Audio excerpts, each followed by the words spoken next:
Naka-confine ngayon ang aktor na si Jan Estrada sa ospital. Sa ibinahaging Instagram story ng anak nitong si Kyla Estrada, makikitang nakahiga ang aktor sa ospital bed, habang nakaupo naman sa tabi nito at tila nagbabantay ang anak nito na si Moira Estrada. Mapapansin rin na may swero ang kanyang kamay ni Jan. Nang i-check naman maigi ang larawan na ay mapapansin na nakasulat ang Asian Hospital and Medical Center.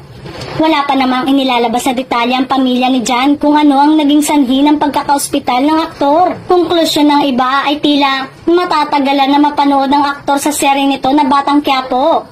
Sa latest episode kasi ay nakaharap nito si Tanggol at naging palaisipan kung tuluyan na bang magpapaalam ang karakter ni Rigor sa nasabing serye. Matatanda ang kamakailan lang ay nag-trending ang aktor matapos sagutin ng asawa nitong si Priscilla Meireles ang comment ng isang netizen kung sino ang kasama nito habang nagbabakasyon sa Boracay. Agad naman itong napansin ng mga netizen at agad na nag-viral. Nausisa kung ano bang estado ng kanilang relasyon.